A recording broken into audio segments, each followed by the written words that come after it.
Nós somos a Resenha Geek e hoje, meus amigos, vamos falar dos atiradores de elite dos melhores do mundo, né? Hoje o vídeo tá muito bom, então quero todo mundo curtindo, compartilhando esse conteúdo que tá muito maneiro. Vamos falar de coisas importantes e interessantes pra vocês ficarem ligados. E se inscrevam no canal. E claro, pra você, meu amigo espertinho, clique no sininho pra receber todas as notificações. Mande suas indicações pros próximos vídeos, como o Vitor fez, mandando a indicação para este que nós vamos fazer hoje. E bora pro vídeo? Por alguns, o melhor ou um dos melhores snipers de todos os tempos. E eu também escolhi falar dele porque eu já vi entrevistas dele e ele é muito marrento. Eu gosto do cara assim. Eu vou falar de Carlos Hitchcock. Entre inúmeras missões que ele teve, ele foi num dia de folga, um dia normal dele de folga, ele ouviu falar de uma missão suicida para matar um general atrás das linhas inimigas. Ele nem precisava, mas como ele é marrento e ele queria ser o melhor, ele se voluntariou para essa missão. Essa missão consistia em ser deixado atrás das linhas inimigas e rastejar no campo inimigo por 1.200 metros, totalmente sozinho, até achar um ponto específico que ficaria mais ou menos 600 metros da base inimiga, para dar um tiro único e não ser visto e voltar sozinho. Essa missão durou 3 longos dias e é considerado por todos os outros snipers que a posição de rastejar é a pior possível, porque você não pode levantar sua cabeça, você tem que ficar rastejando ali, e sem contar que você está atrás da linha inimiga e passam patrulhas de todo lado. E 10 metros depois do ponto de inicial, ele deu de cara com a patrulha. Caraca! 10 metros depois. A probabilidade dessa missão era 90% falha, né? Falha. E outro detalhe, que ele sabia que ele tinha que matar o general. Só que não tinha foto do general, não tinha imagem. Ele tinha que descobrir ainda quem era o general. E ele falando, eu cheguei lá e como eu sei que é o general? É quem manda, é quem estipula, vai pra lá, vai pra cá. O cara que saiu da barraca e começou a dar ordem, ele falou, esse é o cara. E ele conseguiu dar esse tiro a 650 metros. Só que o tiro foi tão bom e ele estava tão imperceptível que as patrulhas inimigas foram pro lado oposto. E ele saiu tranquilamente, rastejando por mais 2 dias, até onde foi resgatado e voltou para sua base. E ele nem comeu, né? Durante esses 3 dias. 3 dias sem comer. 3 dias. Não, ele não comeu. Ele não comeu. Ele não comeu. E essa, como foi uma missão absurda, ainda teve uma coisa pior pra ele, que o pior temor de todo atirador de elite é o quê? Ser caçado por outro atirador de elite. E nessa época ele estava tendo tão letal que foi contratado um outro atirador de elite para caçar o Hitchcock. E nesse ponto, como que essa caçada começou? O outro atirador de elite matou um soldado na porta do barracão dele, dizendo, tipo, vem pra briga que eu tô aqui atrás de você. Sem contar que quando ele interceptaram as mensagens e dizendo que ele estava sendo caçado por um atirador de elite, ele falou que se sentiu lisonjeado. Não ter sido alguém contratado para matar ele. Aí ele ficou tranquilo na dele. Aí quando ele conseguiu matar o soldado na porta do barracão dele, aí que ele viu que a parada era séria e foi atrás do cara. Saiu ele e o observador e começou a caçada. E eles foram só usando todas as habilidades de sniper, né, seguindo as pistas, vendo o terreno e tal. Aí descobriu mais ou menos onde estaria esse inimigo, só que quem deu o primeiro tiro foi, de novo, o sniper inimigo, que conseguiu acertar o cantil do observador dele. Aí que entregou a localização, foi atrás, e nessa vai e volta, vê pista, vê armadilha e tal, eles trocaram de lugar. Nessa troca de lugar, Hitchcock ficou no lugar do atirador inimigo e o atirador inimigo no lugar dele. Isso durou até a tarde. O sol refletiu na mira telescópica da arma do sniper inimigo. Aí foi ali que Hitchcock pegou e deu o tiro dele. Tem a entrevista dele falando que eu vi o brilho e atirei ali. Se eu acertei ali ou no rosto, não me interessa. Eu sei que o tiro foi letal porque eu fui embora. O cara era marrento ali. Coisa simples. O cara era marrento. Coisa fácil e simples. Então eu vou falar da franca atiradora do antigo Império Russo, que hoje é a Ucrânia, é Lyudmila Pavlichenko. Ela tinha 24 anos ainda quando estava no seu 4º ano de história, quando a Alemanha nazista invadiu a União Soviética. E ela era um dos primeiros nomes como voluntário para poder participar da guerra. Ela foi encaminhada para a 25ª Infantaria para ser enfermeira. Prontamente ela negou. Ela queria participar da batalha, ela queria estar ali na parte do fogo mesmo. Aí, para você ter uma noção de como essa mulher era sinistra, em 2 meses e meio, na Batalha de Odessa, ela matou 187 soldados adversários. A mulher era pica, cara. A mulher era sinistra. Em uma dessas batalhas, Lyudmila foi atingida por estilhaços, ficando ferida, e nisso ela não pôde mais batalhar. No final da sua recuperação, foi enviada aos Estados Unidos e Canadá, ficou um tempo lá para poder fazer visitas diplomáticas, até foi recebida por Frank Roosevelt, presidente dos Estados Unidos até então, até aguçou mais o povo americano a aceitar mais a guerra e os Estados Unidos para poder continuar na batalha. O povo não aceitava muito. O povo não aceitava, o povo não estava querendo nada. Essa mulher tem 309 mortes confirmadas, podendo chegar até mais de 500, sendo 36 de snipers que ela matou, sendo que muitos desses aí foram contratados para poder matá-la, e foram para mais de 100 oficiais adversários que Lyudmila Pavlichenko conseguiu abater durante esse tempo de batalha dela. Falando em um dos melhores snipers da história, que chamou bastante minha atenção, eu irei falar de Simon Hayala. Nascido em 1905, um fazendeiro comum que foi ensinado pelo seu pai a caçar desde novo. O pai dele passou práticas como calcular a velocidade do vento, caminhar na floresta em silêncio sem que sequer os pássaros escutem ele para não dispersar a caça, e estimar a distância, uma coisa que ele ficou muito bom. Assim como calcular a trajetória da bala pelo vento e na chuva. Antes mesmo dos seus 18 anos, ele já estava envolvido em 3 guerras. A Primeira Guerra Mundial, a Guerra da Independência da Rússia e a Guerra Civil Finlandesa. Em um ano de serviço, ele já foi promovido a cabo. E ao término da guerra, depois dele se machucar, ele foi promovido a tenente, sendo o soldado finlandês que mudou de patente mais rápido até hoje na história. Algo interessante que você vai gostar, ele possuía apenas 1,60 m de altura. Por que será? É só aquela frase, os venenos mais letais vêm dos menores frascos, então... É verdade. Cuidado comigo. Porque pela sua estatura, ocasionalmente, o pessoal ignorava ele na guerra, que era um erro, que tornava assim ele como sniper mais mortal e mais fatal. E mais fácil de se esconder também. Também.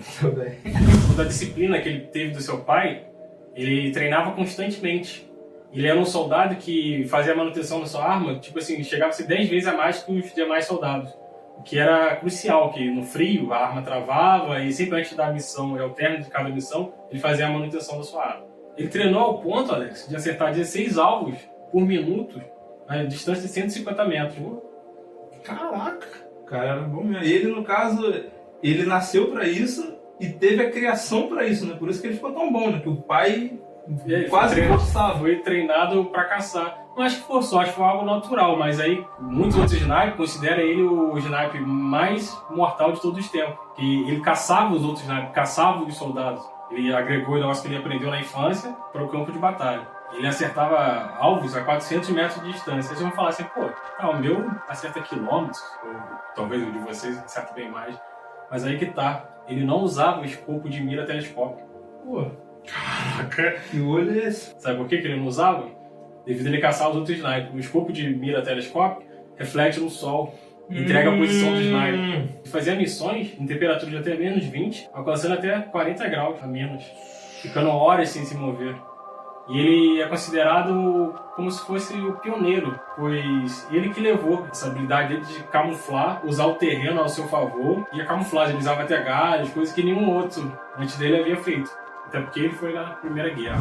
Ele é considerado um estrategista, talvez o primeiro sniper a implementar a estratégia no campo de batalha, devido a ele usar o terreno a seu favor, ser talvez o primeiro a se camuflar, e chegava ao ponto dele, para não ser localizado, ele comia neve, enchia a boca de neve, para não ter o vapor do ar e não achar a posição dele. Ele fazia tipo assim, uma bancada de neve e botava a arma um pouco abaixo, e quando ele disparava, o vapor não ia sair, o inimigo não ia localizar ele.